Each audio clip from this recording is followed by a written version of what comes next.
ways in which we can support our partner in being heard and being seen. Can I sense what my partner is experiencing right now, what they're feeling, what's happening with them, and just step outside of my own self-absorption for a moment, and my own opinions and ideas about right or wrong, and just sense more about what's happening with them. And for so many guys, what we do is we try to meet our partner's emotional reality with logic, and it never works.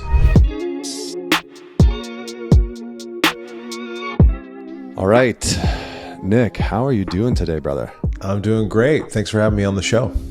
Yeah, it's so interesting to see how life unfolds sometimes. You know, for those of you that are out there listening to this, Nick, I think I met you. I met your brother. I remember having coffee at JJ Bean with your brother, and it's probably a decade ago, you know, which is a pretty wild thing in Vancouver, in False Creek. I met you a number of times. It's just been really cool to see your life, your career unfold. So I'm excited to have you on the show and have this conversation now.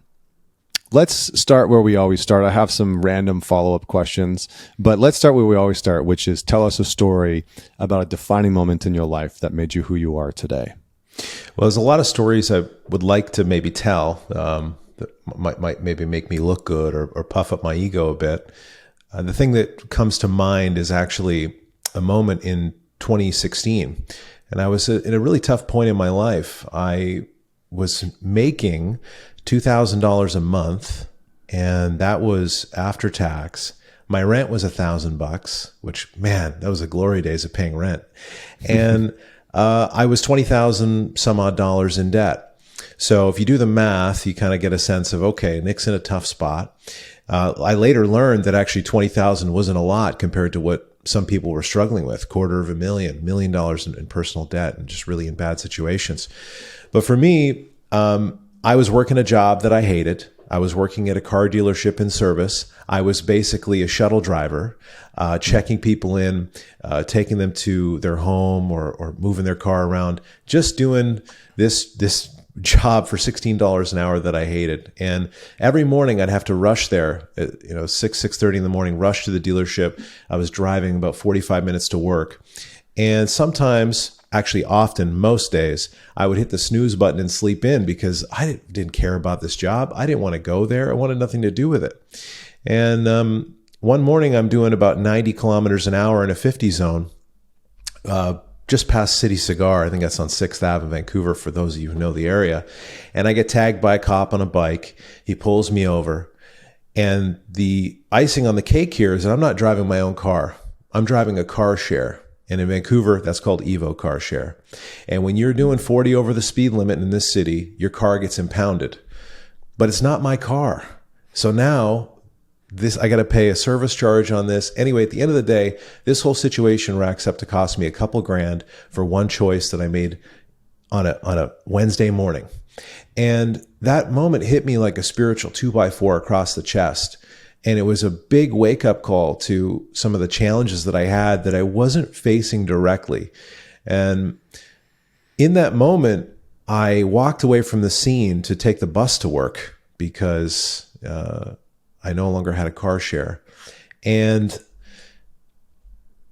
really what struck me, or what came to mind, was this book I'd been reading by Ryan Holiday, The Obstacle is the Way. And I thought, isn't this a perfect moment for me to face head on, the obstacle that's in my way, which is that I don't make enough money. I'm in debt. I don't work a job that I love, and I need to make a change. And so a couple days later, I did something I thought I would never do. I approached the manager of that car dealership, and I asked him for a job in sales, selling cars, because I saw people walking around in suits, smiling most of the time, seemed like they were enjoying what was going on. And that was a really hard thing for me to do because I'd kind of rejected sales a little bit. My father's a fantastic salesman, and there was a part of me that kind of wanted to do something else. I was going to be an artist. I tried band management. I've tried promoting shows. I've tried all kinds of different things to get away from maybe using some of this innate talent and ability that I have in sales and marketing. So one thing led to another. They accepted me, gave me the job, gave me a shot.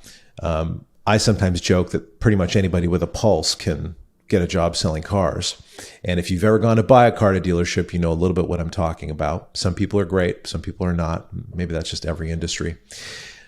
But quickly, I tripled my income. I tripled my income in about 45 to 60 days.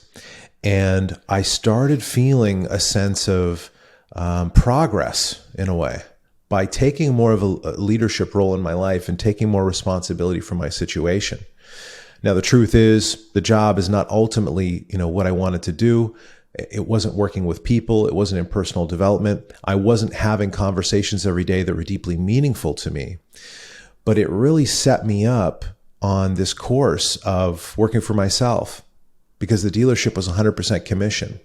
And looking back on that experience, it's exactly what I needed in order to prepare myself for being an entrepreneur and doing something that I really, really cared about. Now, there's a whole bunch of other details to that story, but really there's just this morning where I got hit. And I think all of us have a story like that. We get hit with a spiritual 2x4. We get sick. Our partner leaves us. We experience a tragedy of some kind. In my case, I was lucky that it wasn't worse. There's all kinds of different ways it could play out. But that really led me to a more kind of empowered place in my life. Even though I felt so stuck, I felt like there was this big weight on my shoulders and I was backed up against the wall in some way. It ignited a bit of a fire in me and a bit of a fight, in a sense, to face the challenges that I've got and attack them directly. And I have to keep coming back to that as I grow and change and face new challenges, because there's always stuff, if you're looking. And that's also been a really empowering perspective for me in my own relationship about taking the lead. And I think for me, and I think for a lot of guys, we don't want to take more leadership. We don't want responsibility. Actually, we don't want to be responsible for anything in some way. This is kind of like my shadow self talking. It's like, I just want to be a boy. I don't want to have to pay taxes. I don't want to have to pay rent. I don't want to have to do all the heavy lifting. Can someone just do it for me? Help me out, win the lotto. And I tried that as well. I tried playing poker for a living for a while. This is before this incident at the car dealership. So, for me, that really set me up on a positive trajectory. I definitely had lots of challenges over the coming years at that dealership and eventually quit to start coaching full time. And I felt like I was ready, and I felt like I had kind of suffered enough in a way and paid my dues such that I was really willing to try and give it a shot. And I had a certain level of belief in myself that I could do it. So that was definitely a profound morning there with the police officer on the side of the road.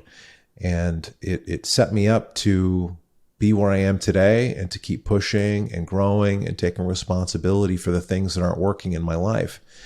And as hard as that morning was, I'm also feel a lot of gratitude that it happened, because I wonder if I just made it to work on time, where would I be? What would have happened? Yeah.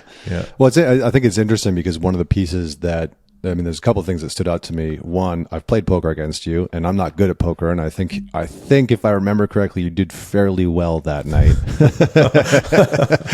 I did not, because I think sometimes when I play poker, just depending on my mindset, I'm either just like, taking all the risks or taking none at all, or finding that happy medium is in there somewhere. But there's something to be said for finding something that you have a certain level of competence in.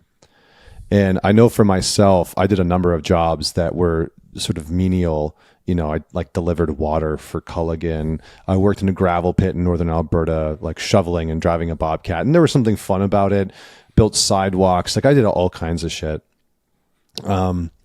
But there is something to be said of finding a job, and this is what I sort of stood out for me, finding something in life where you have a certain level of competence. And that competence over time kind of like bolsters us, and does something internally to us that builds our confidence, that helps push us in a direction. So I always tell a lot of young men, because like on my YouTube channel, it's a lot of young guys actually, which has been very interesting to see. What I'll usually say to young men is like, go venture out into the world and find things that you can develop some competence in, where you feel a sense of like, actually, I'm pretty good at this. And not only you feel a sense of I'm good at this, but the results that you're getting reinforce that you're good at it. That can be incredibly rewarding. And if we don't have that, I think that can lead us to all types of nice guy behavior, seeking validation in all the wrong places. But yeah, so really awesome. Thank you for sharing that journey. I was going to share a story of getting pulled over on my motorcycle by a cop where my bike got impounded. I don't think I learned the same lessons, but I was also like 21 years old and, basically told the cop where to go, and that didn't go very well. So I'm glad that you learned your lesson during that time. It took me a couple more tries in my wanders with police officers and driving. What created the segue into going and becoming IMAGO certified? What was the draw towards that? Because now you do a lot of work with couples, and we're going to talk extensively about relationships today. But just give the listener, give me a little bit of like a 30 seconds of like what pulls you in that direction to want to go learn from Harl Hendricks and learn the IMAGO structure. Why that structure when there's a big field and gamut of tools that are out there in the therapeutic space for couples? Well, a mutual friend of ours, Mark Groves, recommended that I take a look at their training. And the reason that I was open to that was that growing up, I wondered why people get married if they're so unhappy in the marriage. Why do people get married and stay together if they don't really get along? And as a kid, I could see it with my parents in moments where, they're having conflict, trying to work through something. I could see it in my relatives. I could see it in my grandparents that, oh man, they don't see eye to eye on this. And, oh, that was kind of a dismissive comment, or, oh, they just seem like they don't like each other. Now, that's not the whole picture, obviously, for people that are together. But as a kid, I kind of developed this more avoidant perspective, which is that maybe relationships don't make too much sense, or committed ones, and better not have kids, better not get married. And really the question there is kind of like, hey, how does the dream become the nightmare? Which is Harvel's question and his original pondering that led him down this path to creating the IMAGO relationship theory. So in a way, I really actually relate to Harvel's experience and to that question that he asked, not only when he went through his first divorce, but when he was younger as well. And so that's kind of that asking that question and considering that, I think the training just resonated with me. The framework resonated with me. And as I took different stages and phases of that training, it just really all made sense and clicked. And when I started to apply the teachings and insights to my own relationship, things got better. And I started to see and notice things that were completely out of my awareness before. So the experience has been really positive and profound. And that's what led me to stay with the process and get certified and really dedicate my life to teaching these principles and working with people. Yeah, I mean, we'll get into some of those principles, but maybe let's enter into this conversation through the door of where do you see a lot of modern relationships breaking down? Like, what are the pinch points that are causing relationships to decay, erode, fall apart from your perspective? Well, I think the high level pattern is that we're all drawn towards relationships because we want to attain love. We want an adventure partner of some kind. We want a companion. And we're missing that our unconscious has a different agenda. There's a part of our psyche that's actually wanting to finalize and complete some unfinished business from our childhood. And I think it's really kind of a tragedy in a way that we get drawn into relationships to attain love. And we're missing this information about part of what's going on, at least according to the IMAGO theory. And this is my personal belief and experience that that thing about childhood is true. But we get drawn into relationships and we start experiencing the differences between us and our partner. And over the years, we can cope with that stuff in different ways. Differences in our sexuality, differences in the way that we eat, the way that we take care of our body, or the way that we manage our finances.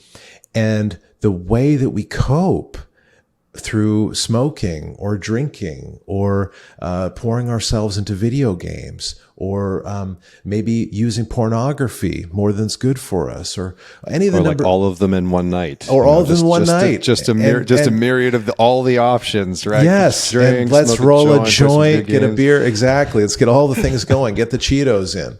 And, I think all guys can resonate with some part of that.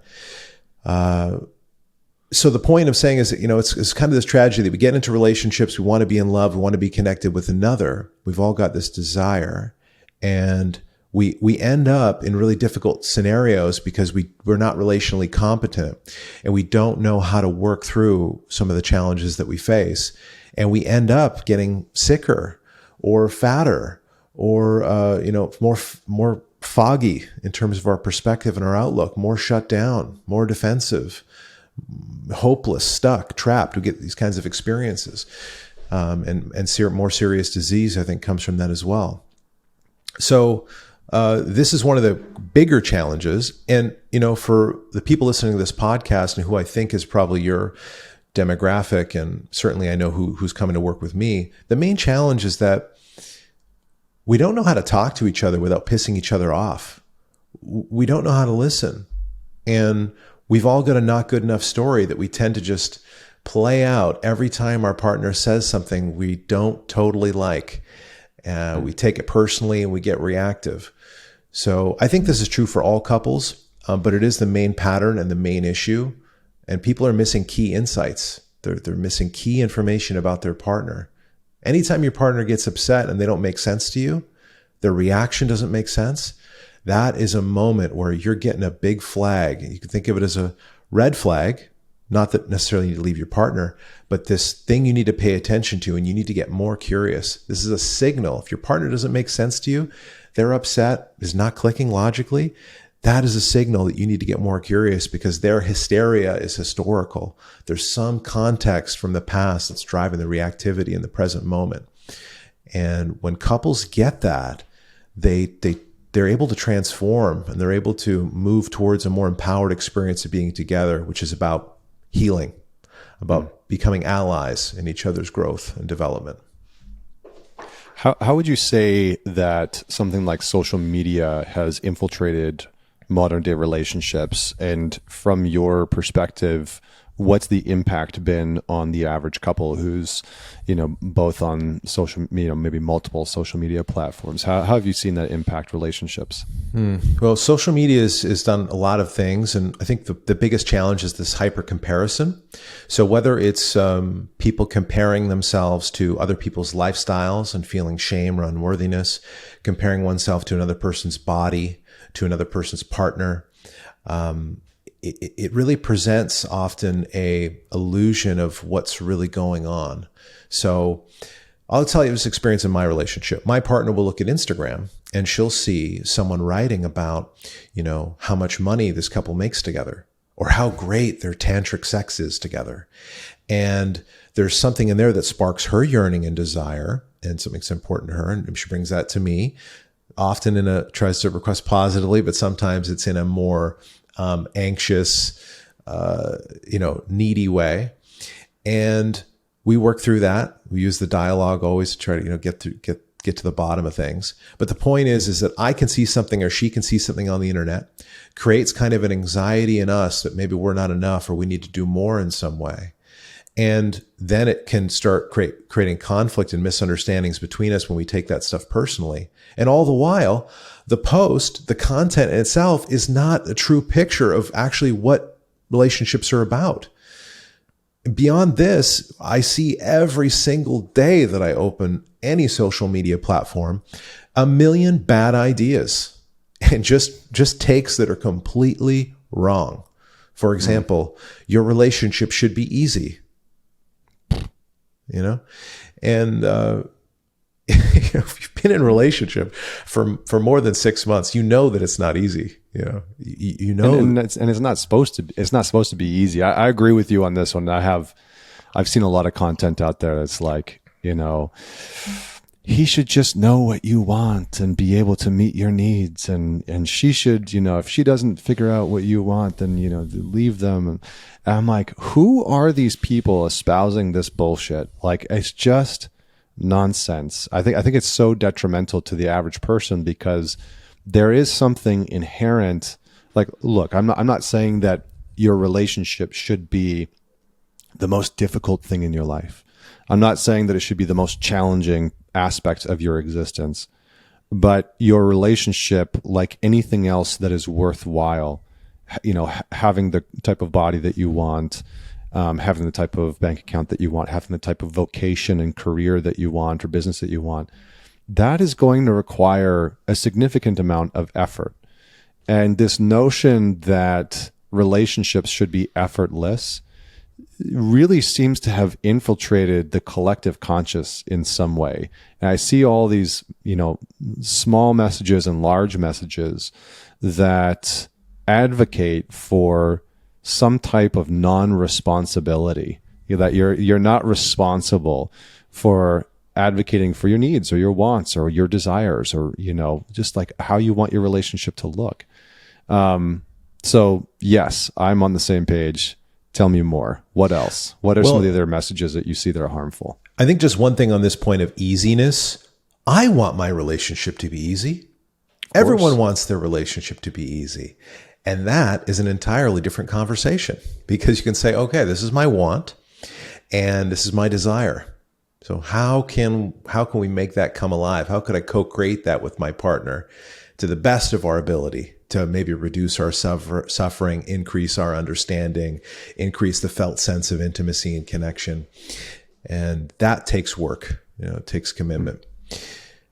Social media, I think one of the most triggering things for partners about social media, and traditionally I hear this from women a lot, and I've seen a lot of writing from women on it, is their male partners following booty models or porn stars, or the stereotypical girl who's in a bikini on her Instagram every day with the scantily clad photos.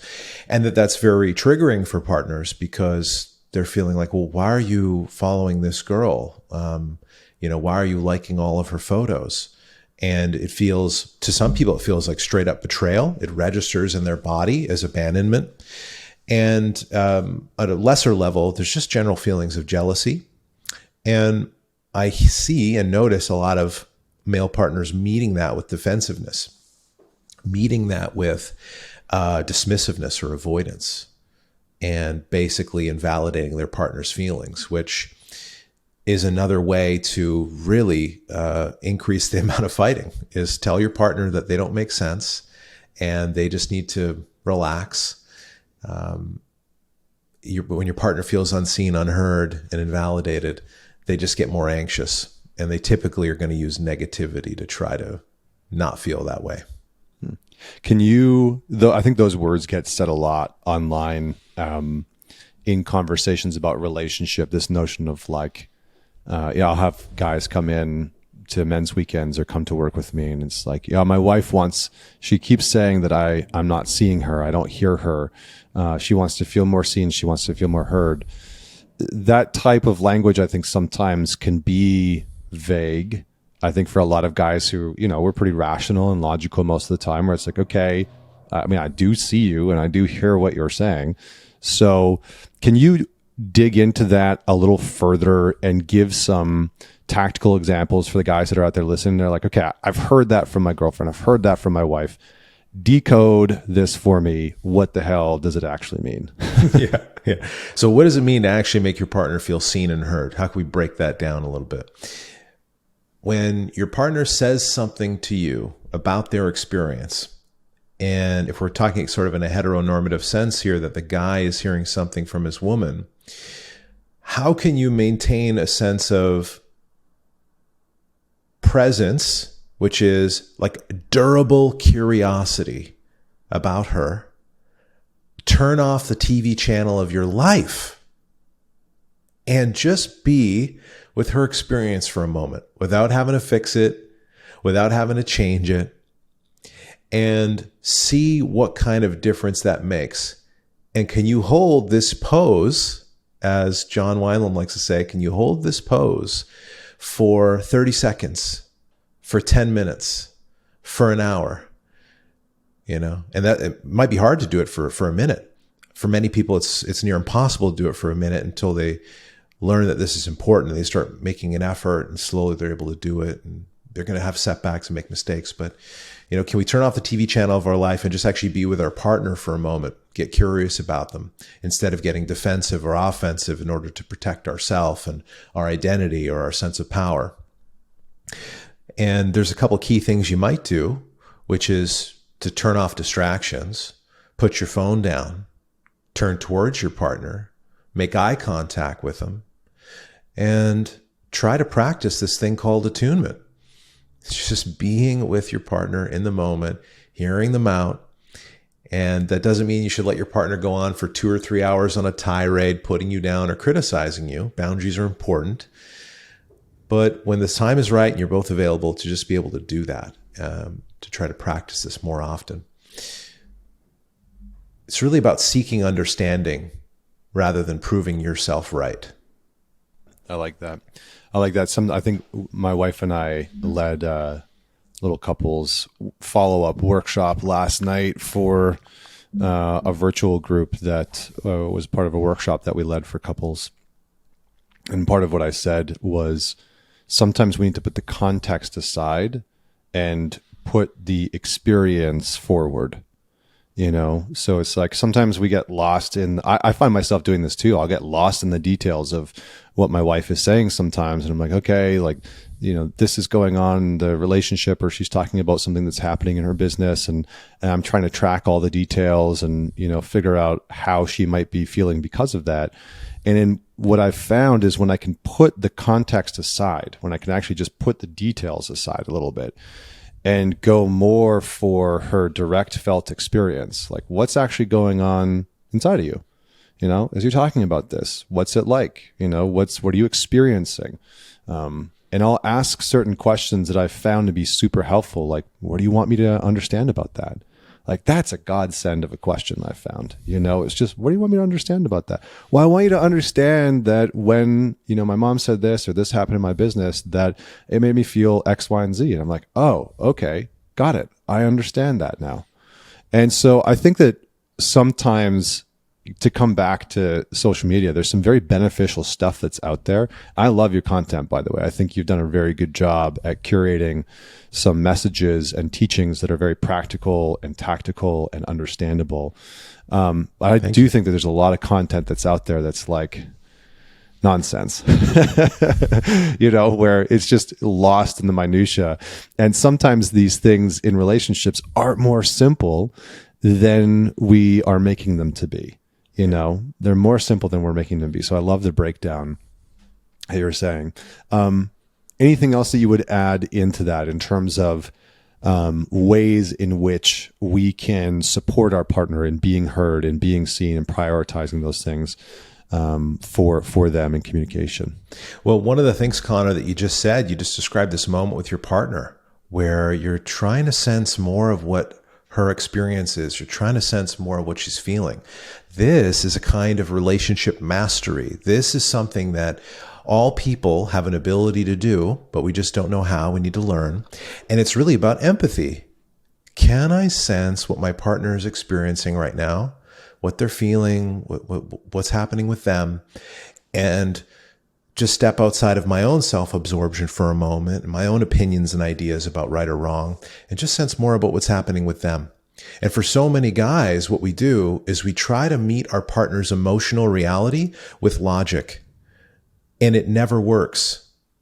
And part of the reason that happens is about the way that boys are actually socialized to begin with, which is boys don't cry, suck it up, stuff it down, and let's move on. And don't be a baby. So we actually learn to compromise part of our core self, which is about sensing and feeling. Part of that is actually repressed. It's not nurtured or developed in certain ways through society and in family systems. And we learn to become more thinkers and actors.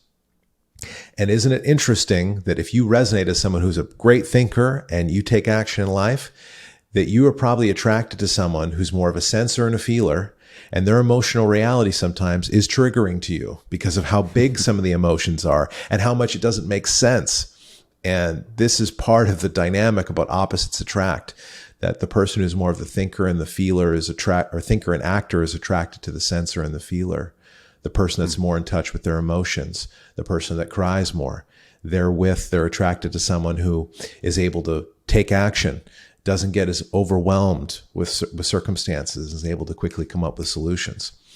And these people have a lot to learn from each other. Once we can get past the fact that our partner's difference is not a total threat to our reality, that they can be different and we can be safe, Yeah. Well, and I think I've said before, like learning to love the parts of our partner that we love is easy, and learning to love the parts of our partner that we don't like is part of the work. Like that's part of the mission, because that's where I find for myself, that's where all my shit comes online. When there's parts of my wife that start to show up that I'm like, I don't really like these parts of you. That's where all my stuff comes online, right? My reactivity, my, wanting to shut down, my wanting to judge, like that's where all my stuff comes up into the surface. And I think that's the case for everybody. When the parts of our partner show up that we don't like, or we don't know how to deal with, or we don't understand, or are different from us, that's where all of our stuff comes up, our insecurities, fears, etc. So tell me a little bit about maybe some of the foundational tenets or principles of IMAGO. What are some of the assumptions? What's the theory based off of? And how do we'll start to move towards how do we actually apply this theory and this framework to some of the challenges that we've been talking about that show up in relationships? Well, one of the main principles of this theory is that we are all attracted to someone who reminds us of our primary caretakers. So we get together in relationship and we recreate familiar love. And in this sense, familiar love is about our home as a child, about the environment. And for better or worse, we have a tendency to recreate that, either through our own behavior or by attracting a partner who shows up as one of our parents, or both. So just as an example, if as a kid, you felt like the worst parts about your parents, their weaknesses were that maybe they were cold, anxious, frugal, controlling. And the best parts about them were that they were loving, hardworking, creative, had a good sense of humor. It's highly likely, and this is pretty much 100% of the time in my clinical work, I find that people are attracted to and end up with a partner who also can show up in these ways, both the positive and the negative. And IMAGO states that this conflict, this challenge is actually a growth opportunity for both partners to wake up to the fact that there's something here to be resolved. And the incompatibility, the perceived difference is not always grounds for separation and divorce. It actually is grounds for a conscious relationship. You just have to be willing to grow. You have to be willing to learn. And that there are parts of ourselves that can be reclaimed in the process. So when I talk about sensing, feeling, thinking, acting, these are these parts that can be reclaimed, that can come back online so we can experience more of a sense of wholeness, have more of experience of actually being alive and connected to the world, connected to our partner. And there's a lot of beautiful things that come with that. Transformation is not always a pretty process, but we can certainly feel more resilient and more empowered to face the challenges once we actually have the experience of working through it. It's not enough for me to say this out loud. Couples actually need to have the experience of working through the dynamic, working through the power struggle, even once or twice, to get the sense that I'm not bullshitting them, that like there's something here. We need to actually access the memories from the past, and we need to connect the dots to understand this repetitive fight, this repetitive argument that we're having is actually 100% about childhood. So everyone's got a personal relationship story. And that's one of the things that I help people map out. But IMAGO basically is this Latin term for image. And that image is this composite of the positive and negative traits of mom and dad. Yeah, it's interesting because framework is always around any relational issues are attachment issues. Like when it comes back, when it comes down to if there's boundary issues, communication issues, intimacy issues that are showing up in a relationship, they are almost always inevitably attachment issues. And I think where a lot of couples work goes awry is that it doesn't actually look at attachment at all. And what I like about what you're saying with IMAGO is that it's very much rooted in this notion of like your primary attachments. You know, the blueprint of how you relate to other people is going to be the blueprint that you learned growing up, you know, from 0 to however old. But specifically within those first several years, it's so foundational, right? We know the developmental stages of kids. And what's interesting is having a 2-year-old right now, I've been able to witness firsthand the developmental stages unfolding within my boy, which is a wild ride, you know, to see secure attachment, to see when he's like a little anxious. Like we just went and took this trip where we were gone for 8 days. It's the first time that we were away from him. And then, you know, we came back, he was so excited. And then the next day I had to go into town. And because I was leaving, even though my wife was there, he was very upset. You know, he was like, "Where are you going?" And, you know, sort of afraid that I was, that I was going to be leaving again. And then I came back and he was okay. And, you know, and then the secure bond sort of started to set back in. But it's so interesting to see that how our relationships are formed in childhood becomes the foundation for how we then relate to others, how we attach to others, how we connect to others. So are there certain patterns within IMAGO that need to be addressed? Are there certain, like, you know, relational patterning issues that need to be addressed? Or are there certain tools that get deployed that can help couples bridge the gap in their communication and make sure that they are able to address some of these sort of like relational blueprints? There's a lot of paradoxes in relationship, and the anxious person is attracted to the avoidant. The one who hangs on tight and clings is attracted to the person who detaches. One of the main things that is taught in IMAGO is this dynamic about minimizing and maximizing. So the person who tends to be more sensitive and defensive, maybe is more classically avoidant, avoids drawing attention towards themselves or avoids drawing attention towards issues in the relationship. They can be like a little bit of a turtle in a shell, rigid. They're fearful, but the way that they deal with their upset is different. They tend to constrict the energy of the situation or the energy of their body. They are attracted to someone who's a maximizer, who expands the energy of the situation, who instead of getting defensive, they get offensive and they draw attention towards issues and they want to talk about things and they want to work it out now. And they can be like the storm cloud throwing energy or lightning bolts at their partner. And the more that they maximize, the more the other person minimizes. You know, the more that person withdraws and shuts down, the more the other person expands and chases them. And we get this kind of windshield wiper effect to some degree, you know, leaning in and then the person leans out and then maybe the other person comes back, and that doesn't work well. It just creates more anxiety. So one of the things that I teach is really this piece around minimizing, maximizing, and trying to create more awareness about what your default communication style is. And a more complicated term for this would be childhood adaptation, because we all learn to do things in childhood to survive dynamics in the family system. And then we play those strategies out in our adult relationships thinking that they work, but they don't. And they just create more upset, and they actually recreate core negative scenes from our childhood and leave us feeling hopeless and stuck, wondering why it is our, you know, partner doesn't get us, or why they can't just show up for us in the way that we want. And it's complicated. One person experiences distress with closeness. The other person experiences distress with separation. And we got these attachment wounds that you're talking about.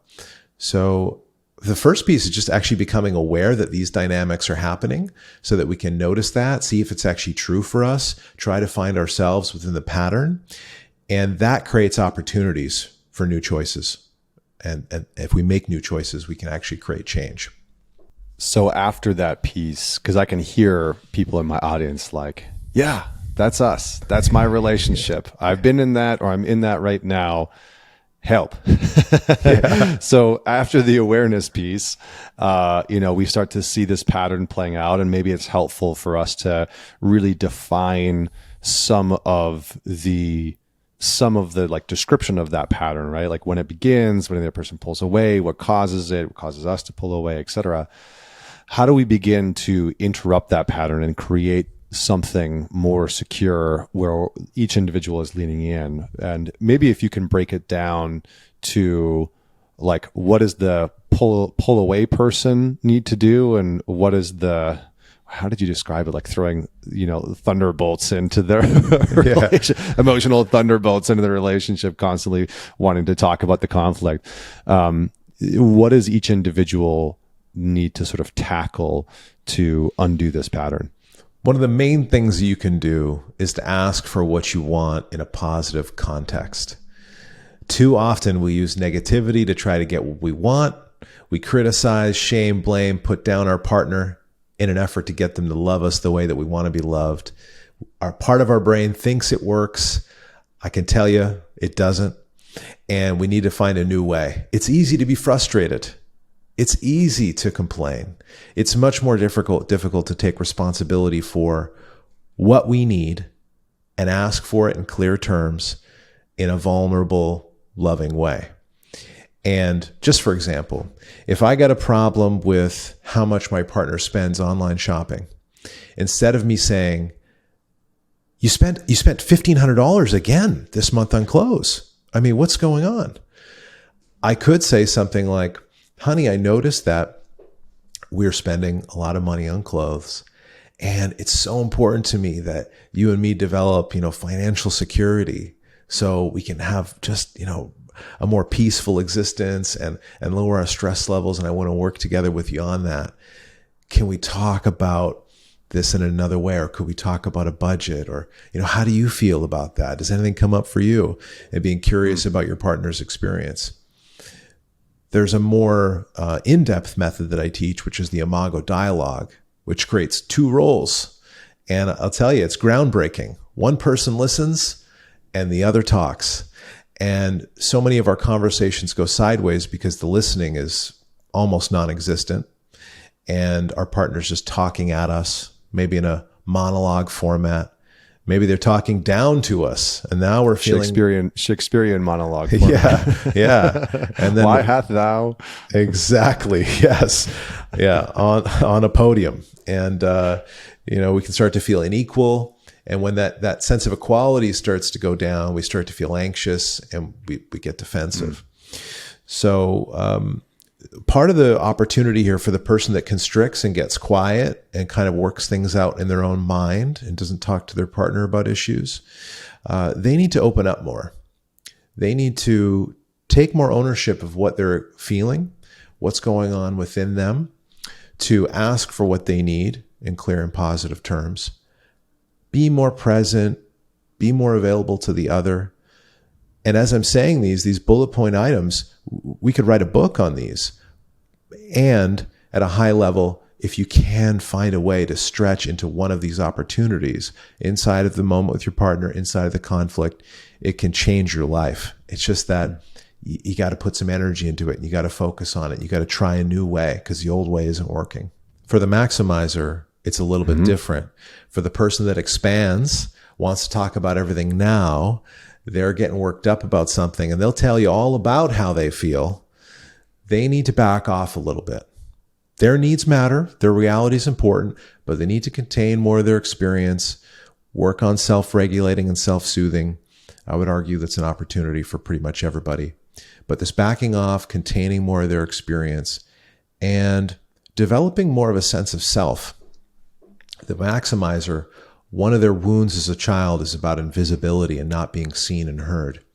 And they can lack sometimes confidence or conviction to work things out in their own way.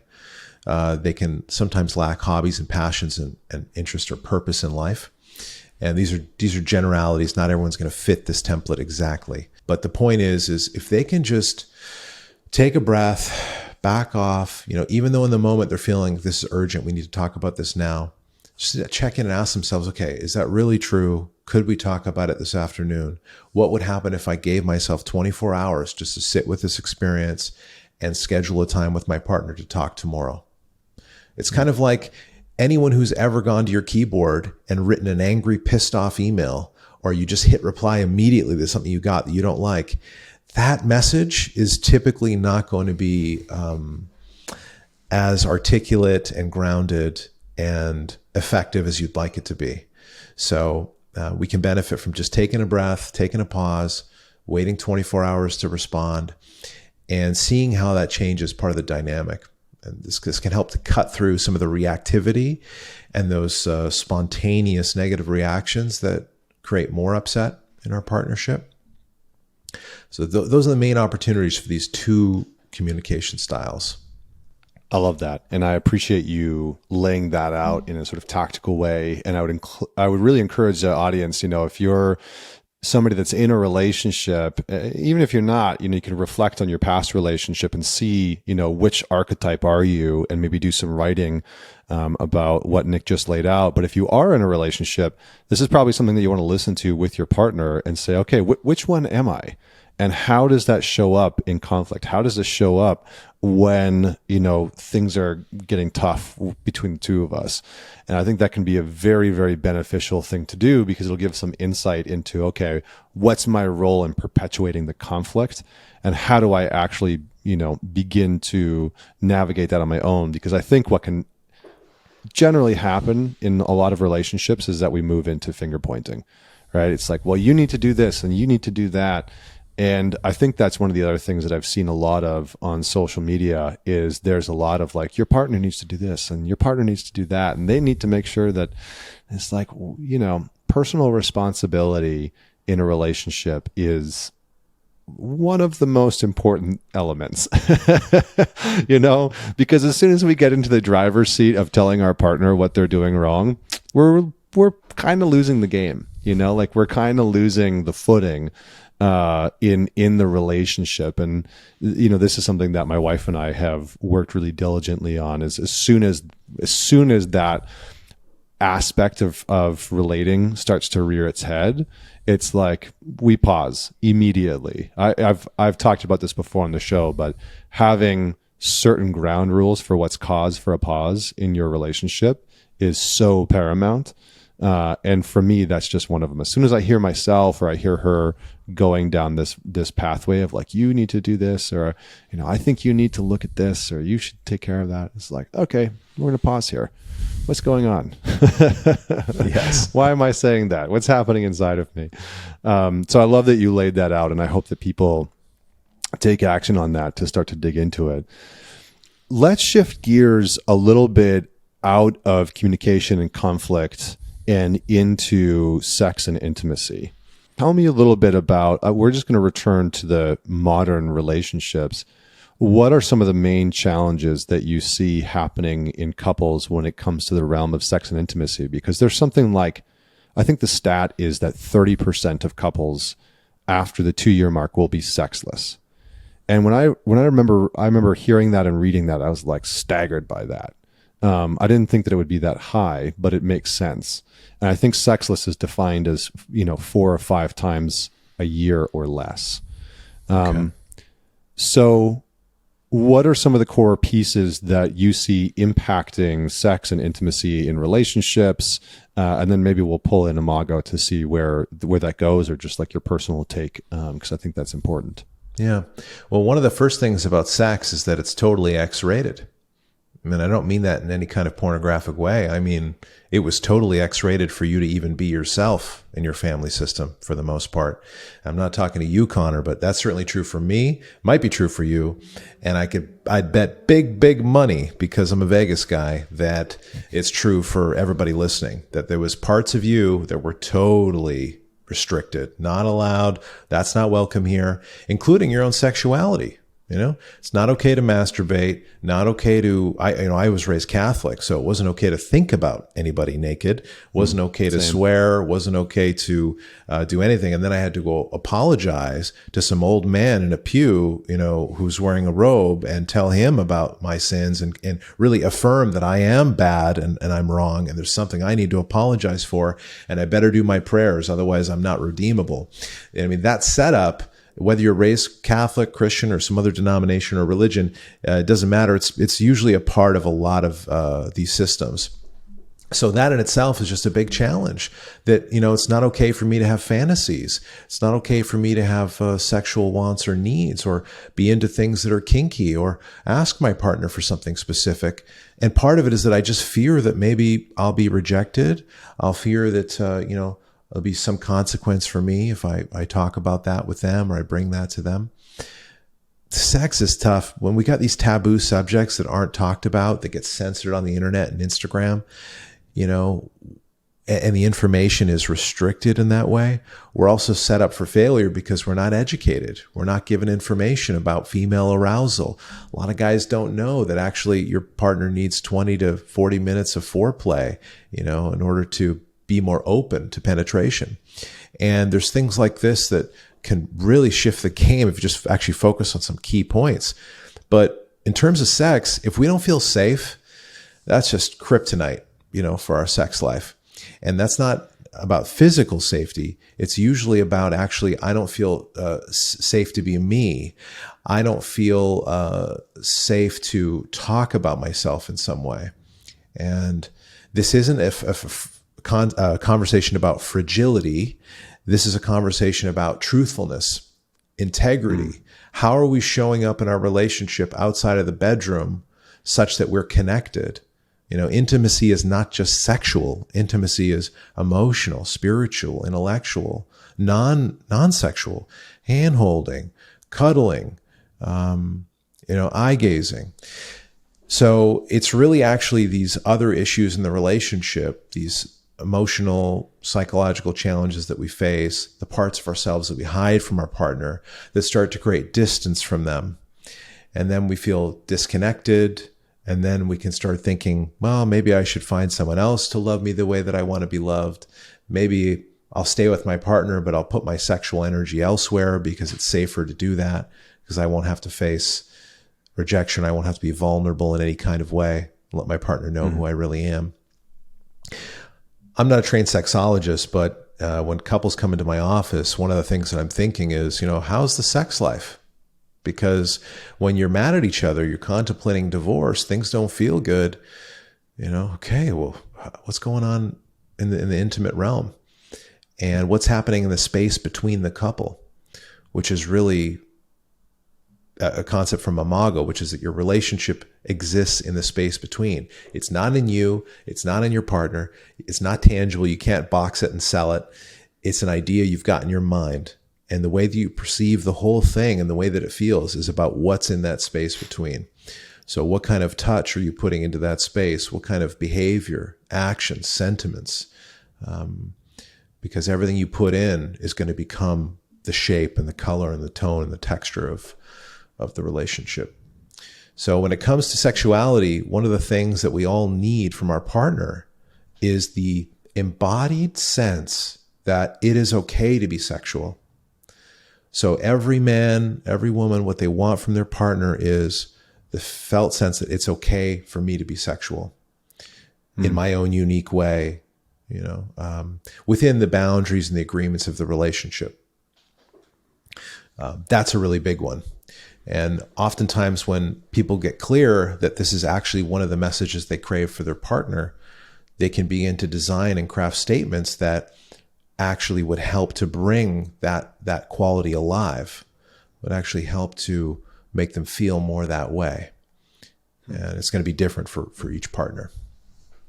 Yeah, just on the notion of, the between the two people, I don't remember where I heard this concept, but I've talked a lot about when Vienna and I have done couples workshops, or we work with couples, the notion of the third body, like your relationship as the third body, between the two of you. So there's your physical, emotional, psychological, sexual body. There's your partner's, and then there's the relationship as the third body.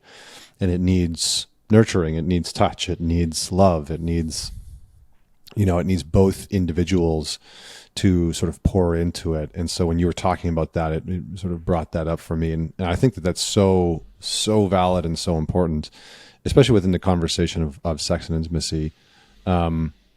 I think the other piece that stands out is this notion of, I think you said X-rated, right? That we can't bring our full selves. I often say that sex is the part of the relationship where everything else meets.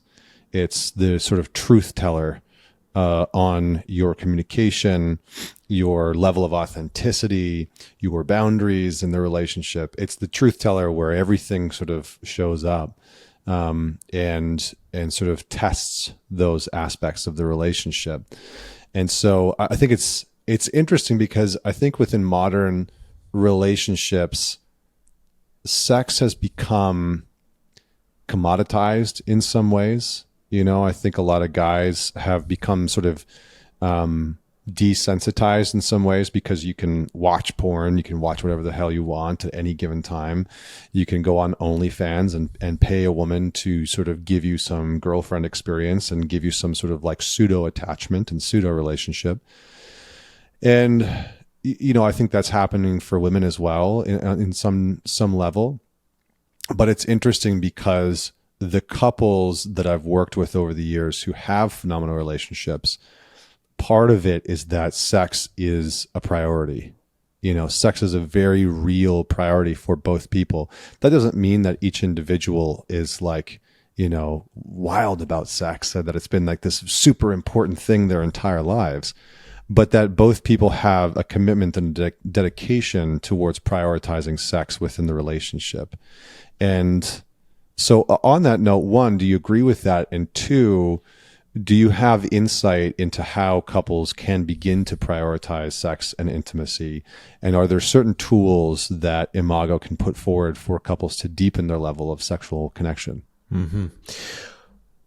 One of the things that IMAGO teaches is about making appointments with your partner. So in terms of practicing the dialogue or doing relationship maintenance or having regular conversations, one of the strategies that is recommended is to make an appointment. If there's something important you want to talk about, whether it's sex or money or health, something about your feeling, that you make an appointment in the moment. Make sure you get the agreement and consent your partner's available. And if they're not, you accept that and you schedule it within 24 to 48 hours, make it a priority. So with sex, one thing that's really hard for people is scheduling sex, scheduling intimacy dates, scheduling time to be together in an intimate way. And when I say that, I don't mean explicitly sexual, but at least be together, turn off all distractions, and have time to yourself that isn't about watching Netflix or doing some other task. And there's a lot of pressure that people feel to perform sexually. And there's a lot of pressure that people feel when they make appointments. So one of the things that me and my partner have worked out, because in terms of arousal systems, everyone's a little bit different. So people can be spontaneous or responsive. And if you resonate with spontaneous, it means you don't want to plan sex. You want it to be fun, exciting, in the moment. How am I feeling now? Like, let's go. And if you're responsive, you might actually resonate with, oh yeah, it's fun to plan and schedule things because then I know it's in the calendar and I can prepare. And then in that moment, once things get sexual for me in a certain way, I will respond to that, or I'll respond to the intimate connection between me and my partner. So this is a challenge. It doesn't work for everyone, but for me and my partner, one of the things we've had to work through is, hey, let's schedule intimacy dates, and let's not put pressure on ourselves that we have to get to an orgasm, and let's not collapse into despair if the sex doesn't go the way that we want. But let's make a priority and let's make a practice every week. We got it in the calendar. We're just going to get together and we're going to talk. We're going to do dialogue. We might share appreciations. We might do eye gazing or a tantric breathing exercise, or we might cuddle, or we light a candle, just something that's sort of setting the mood. Maybe we put on some music and just set the tone, and let's just come together. And for many couples, that experience is not going to be about sex. It's actually going to be a lot about how they're feeling, what's going on within them, and what is it that they want to talk about or work on. And you can develop and escalate and build this up over time. There's so many different practices that you might bring to a moment like this. But your relationship is like anything else. If you've ever gone to the gym and you wanted to lose fat or gain muscle, you had to put in the reps. You had to show up. And it's not enough just to go to therapy. It's not enough just to go to an intimacy date. We really actually every day need to make choices that are in service of the place we want our relationship to go. We need to be honoring that vision. And the challenge, if we don't have that consciously, then we're going to be driven by a lot of other unconscious stuff that can take us in directions that are not really what we want. Yeah, I mean, I think it's interesting because, again, I think maybe this is one of those areas where the assumption for some people is like, well, it should just work. Like sex should just work in the relationship. And, over time, maybe it works in the beginning. I think what's very common for a lot of couples is there's sort of this window between 6 to 8 months or 6 to 10 months where maybe that sexual intimacy is just there and it is natural and it's like hot and heavy and it's great and you don't have to work or put effort into it. But, 10 years down the road or 3 years down the road or 4 years down the road, when there's different contexts in the relationship and there's different relatability and patterns and behaviors and all these things start to show up, that might need to change, right? You actually might need to do exactly what you're talking about, which is scheduling this time for intimacy, scheduling this time for connection, scheduling time for discussion, or just clearing the slate for some type of connection. Because I think in a lot of people's lives, what begins to happen is I see a lot of couples settle into routines and settle into this sort of daily habit that shows up in the morning and in the evening with Netflix or whatever it is that they're watching. And that monotony is not conducive for sexual intimacy. And one of the things that I found was interesting. I was listening to this sexologist out of the UK. She's written like 17 books, and for the life, I've been trying to think of her name and I can't remember it. But she said this interesting thing, which is it's not men that get bored of sex in relationships, it's women. If you gave a man the option to have sex 2-3 times a week, but it looked the same way, he'd probably be like, okay, like not a problem. Like I'm going to get laid a couple times a week. Like we're good. But if you give that option to the majority of women, they're going to say, no, that's boring. I need something more than that. I need something, spontaneous or to change or to alter or to look different or sound different, or, there has to be some variety that enters into the equation. And I think that that's true for a lot of couples where that monotony that can set into the relationship with couples where maybe one person's okay with that monotony, but the other person is like, this is not conducive for me to be aroused. This is not conducive for me to really want to be sexually active on a regular basis. So I think having that type of discussion as well to talk about, how can you shake things up? What might that look like in the relationship so that there is some type of mystery or spontaneity or excitement where you don't know what's going to happen when maybe you've been in the same routine with your partner for a few months or a few years. So I think I just wanted to add that piece in. I want to shift gears a little bit and maybe end our conversation in a different way, which is I'm curious to get your thoughts on how you think, believe, or see AI impacting the future of intimate relationships between people. I know it's a big question. I'm going to leave it open-ended and we'll see where this sort of takes us. Well, I think AI is already making an impact and has been making an impact on relationships. There is a big movement, and historically what we've seen is pornography has driven the technology that gets adopted in other parts of culture. So Blu-ray is a great example. Pornography used Blu-ray. Blu-ray became the default method. And there's other ways that they've pioneered certain things in technology. And so one of the things that's happening now is the virtual reality experience is becoming extremely popular. It's immersive. People put on their headset and, basically get to completely escape their physical experience. And I'm not a big no kind of guy. Like, I don't really feel that saying things are bad or shaming them is helpful in any way. I think everyone's got to make up their mind on these things about, is alcohol, can it exist in my life in a way that is healthy? If I use marijuana, is it because I'm trying to numb my sadness, or is it just a once in a while kind of fun experience? And I value these different parts of, being alive. I value these different types of psychoactive experiences, for example. So with AI, I see certain tools and sex toys and things being developed. They're going to pair with these headsets, and basically an individual can have this kind of virtual experience, totally immersed. So now they're getting stimulated physically, and they're with a person they've never met that they don't know, having this pseudo kind of sexual experience.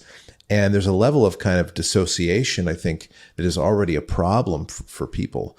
So it's kind of like this is totally off the topic, but it's like advocating that everyone should take ayahuasca. Or advocating that everyone should take a different kind of medicine. It's not one size fits all. So for some people, they can try things, like they can try a cigarette and maybe not have one ever again. But for some people, they can try something and then, they become addicted to it, and it can sabotage their life or ruin their health, or there's all different ways these things play out. So I think what we're up against here is a lot of people feel hurt and hopeless and wounded in relationships because of things that went on in their family system, because of heartbreak and other traumas they've experienced with actual partners, and that they can sometimes see a more convenient approach to get away from the challenge of being in a relationship and fulfill, to some degree, some chemical dopamine hit and response that they're seeking through these methods that can be easy and maybe bought for $500 online. There's a big challenge there.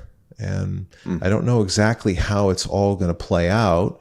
We've seen some of the negative effects of pornography on young guys, and some of the statistics is quite alarming about the decrease in frequency of sex, the disinterest in being in a partnership, the lack of sexual experience at all. It's kind of in the survey data, and I've seen even you talk about that in some of your Instagram stories. These are all really, really interesting cultural phenomena that I don't think can be explained by any one thing. Can't just be chalked up to infinite 24/7 high def porn. But I think that certainly is maybe part of the challenge. Well, it's interesting because I think how I talked about pornography before is that, having been somebody that really struggled with it for a number of years, was that it was a low risk, low effort, high reward system, right? Low risk, low effort, high reward. And when I think about sexual acquisition with another person, even if you're in a relationship with them, it's maybe medium risk because there's some rejection, oftentimes a medium to high effort because you have to put effort into the relationship, but then also high reward. So maybe porn is like medium reward. Maybe it's not high reward. Yeah. But I think the interesting thing about something like AI with relationships, one of the other things, you didn't bring this part out. I love what you brought in, which was super fascinating. But one of the things that I found interesting is, like, did you ever see the movie Her with Joaquin Phoenix? Yes. Yeah. So what I found fascinating about that is, like, people are already working on these sort of chatbots. And what I think will be what I think will be different about AI than porn is that porn it's like pretty dominantly impacting men and impacting how men do relationships and so show up sexually and et cetera, et cetera. I think AI actually has the capacity to more ferociously impact women, because imagine a chatbot that replicates the emotional intelligence of a man who understands what you're going through, who asks all the questions that you want to be asked, who understands the depths of your emotional and psychological experience, who's able to sort of speak to you in a way that is romantic and enticing and whimsical and mysterious, that can be sexual when it's needed, and et cetera. And it's like that all the time. It doesn't have a day where it's angry and aggressive. It doesn't have a day where it's short and avoidant. It doesn't have a day where it's just totally disconnected and doesn't want to talk to you. It's always there for your every waking emotional necessity and need. I think that is going to really impact relationships, because never before, outside of maybe like romance novels, could women sort of escape into something that that met this sort of underlying relational need that they've been yearning for. Men have been like, we've been able to do that for a long time, right? Brothels, sex workers, pornography. We've been able to escape if there's something that's not being met in our relational environment. Even if it's emotional, we'll escape off into this other stuff. But for women, that's predominantly maybe been affairs with other guys or romance novels. But I think that AI is going to change that game. I think that things like OnlyFans and porn are going to be predominantly artificial intelligence. And then I think that there's going to be this huge subset of chatbots that are specifically designed to give boyfriend and girlfriend experiences. And that, to me, is completely uncharted territory. And I don't know how that's going to go. I would be lying if I said there wasn't some deep concern there for people. But I think it just sort of emphasizes, it like reinforces everything that you and I have been talking about in terms of the value of having these very real human conversations, because it's going to be easier for you to open up an app that's a chatbot that's tailored to connect to your everyday emotional whim than it is to engage with your partner and say, I've had a really hard day and I would really like for you to listen to me. Those are going to be two completely different things. And I think the people who can maintain this sort of very human skill of relationship are going to thrive and flourish. And the people who do not prioritize it and take, the opt-out button of going down the AI path, I don't know what's going to happen there. It's sort of uncharted. But that brings me to, well, maybe I'll just pause there and see if you have anything to sort of throw in, because I just said a bunch of stuff. I'm curious if there's anything that stands out to you. Yeah. I mean, ultimately, I think that we want someone to bump up against, Mm-hmm. I think that ultimately humans want, at a deeper level, someone to interact with and actually have some of that tension and disagreement. So the tension is actually one of the things that contributes to sexual tension, but just actually attraction, that there's a difference between us and there's a tension there, and, kind of figuring out how that works and the mystery of who your partner is really intriguing and interesting. There is certainly a part of society that just wants no challenge and wants someone who says yes, and they basically would rather date a robot so that there's no friction or conflict.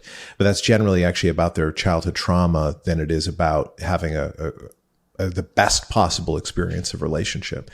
I think we still want human touch. I think we still want something real. And if it's a robot, even if it passes the Turing test, we still want something that is real. And at least I do, I value that. So it'd be interesting to see where the whole thing goes. I definitely have some concerns, about AI. I think everybody does. I think there's some cool opportunities as well. And I don't think all hope is lost. And I think that great ideas tend to prevail. That's my belief. And sometimes we get on the wrong track, and my hope is that we can course correct. So we're going to see, we're going to see what happens. I think it's more, if you're not a developed person, if you're not aware and in touch with yourself, you don't know how to process your own feelings, maybe you're emotionally immature, you don't have a community around you or a family system you can rely on to a degree and stay connected with, then you're more vulnerable, I think, to some of these things taking hold. We need community. We can't do it alone. You know, we're an interdependent species. So I think that there are some good that this technology will do in terms of pacifying some of the hurts and wounds and needs that certain people maybe are carrying with them. That, you know, there's people with immense challenges that makes it really difficult for them to be connected to others and in relationships. So maybe it will reduce the suffering of those people in some way. Yeah, I don't know where it's going to go, my man, but I share some of your curiosity and concern. Yeah, it's really a wild time to be alive in many ways. And well, let's start to close things off. I think what I would like to do is, you know, you talk a good amount about this notion of conscious relationships, and I know you have Conscious Relationship Council, and you have some other offerings and programs that you run. Can you just tell me a little bit about how you would define this notion of the conscious relationship? Because I think that's important for a lot of people to have an aim to work towards. And then just where people can find you, where they can learn more about your work and the type of work that you do with people. I would define conscious relationship in a really simple way, which is that it's connected. So you are connected to your partner. You're connected to their difference. You maintain who you are. There's more of a consciousness, which is really awareness about why we are together. What is this all about? What are we co-creating? So there's a vision, there's clear agreements, and there's a maturity and a depth to that experience. Responsibility is a part of that. Taking leadership for things in your relationship, taking ownership of what you need to, of what's yours at least, and wanting to become allies in each other's growth and healing. That's really how I would describe conscious relationship. And you're playing a different game. It's going to be hard. It's going to be a challenge, just like any relationship. It's just that you're putting your energy in a different direction. So instead of putting it into hardcore coping or creating big drama that then you got to manage, you're putting your energy into change, into transformation and growth. And you're still going to come up against some power struggle moments. You're still going to, have experience things couples do. But my personal experience with this so far, been with my partner for 4 years practicing IMAGO, is that it's deeply healing. And I've been able to reclaim parts of myself. I've been able to practice what I preach, been able to be with my partner through some of her difficulty. And we've both been able to grow. And it has not been easy, but man, it's been a worthwhile experience. I've grown and changed more in the last 4 years than I have in the last 37. And I'm excited to, continue the ride. In terms of some of the programs that you mentioned, I do work with people a couple different ways. Obviously, through my digital practice, people come for one-on-one sessions as an individual, or the couple comes in together. I also have an online program called the Romantic Relationship Reset, which is a 6-week container where couples really learn what they need to in order to break through old patterns and build a brighter future. So we go through communication styles, learning how to dialogue, learning about safety and aliveness, and the psychological framework of the phases of relationship, how that impacts couples, and ultimately get them to a place where they better understand why they are the way they are, what happened in childhood that started to shape them a little bit such that, they have some of the challenges going on today, and develop a vision, get clear on some of these key things that they're craving from their partner, learning to translate those frustrations into positive requests and emotional needs, which we need to do. And that's available online. we can put a link in the show notes to that. And I also work with men in a container because I've been involved with men's work for over 8 years now through an organization in Vancouver called the Arca Brotherhood, formerly Samurai Brotherhood. And Ben Goreski and myself run a program called Conscious Relationship Council, which is 12 weeks. It's usually about 18 to 20 men in this group. We're running our next one in September. And we go through some of the key insights from IMAGO, some of the key things from men's work, and we pair people up with accountability partners. We got the group chat and the live calls, and that is a really, really great experience. We're having guys have a new kind of experience and awareness of themselves and having these breakthroughs in their relationships. And it's so cool to get that positive feedback and to, get that kind of like reflection back that, okay, it's not just working for me. This is really making a difference for people. And it's such a rewarding and meaningful experience to be able to facilitate that. I know that in your events and your men's retreats that you're getting that same kind of feedback, I'm sure. So, yeah. It's one of my favorite things to do, man. Yeah. Well, listen, thank you so much for that. And we will have all the links to that in the show notes. And for everyone that's out there, I would encourage you to go check out Nick's work. He's doing some really good stuff. And Ben Goreski has been on the show before a couple times, and I really advocate for him and his work as well. Working with addiction quite a bit, which I think is such an important part of life. So, final question that I've been holding off on this entire time.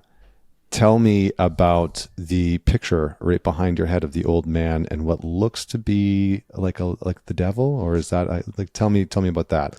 Yeah. So this is a piece of artwork called Since the Beginning, and it's a image of God and the devil having cocktails, and both of them just in the middle of this big belly laugh. And I remember the first time I saw this in an art gallery in Vancouver, I was transfixed. I just stood in front of it for 10 or 15 minutes, just having this experience of awe, because I saw these two archetypal characters on opposite ends of the spectrum are inside the joke. And there's, just that mystery question that we're all kind of asking about what's this all about? And is there an afterlife? And that maybe for these two characters that there's something that they understand that we don't get that is just absolutely hilarious. And I think that there's a feeling of hope and relief in that. And also a big kind of mystery about, I wonder what they're laughing about specifically. It's I love that. One of my favorite pieces, and I'm blanking on the artist's name, but it's okay. We'll hunt it down. Since the Beginning. Yeah. All right, brother. Well, thank you so much for joining me. For everyone that's out there tuning into this, don't forget to man it forward. Share the episode with somebody that you know will enjoy it. But most certainly send this to your partner. Send this to your partner. If you're in a relationship, this is something that the two of you should listen to together and dig into and maybe discuss at some point, and set an appointment as we talked about, as Nick talked about, and just talk about what came up. What did you learn? What did you take away? What did you love? What were you not sure about? So thank you so much for tuning in. Thank you so much for joining me, Nick. And until next week, this is Connor Beaton signing off.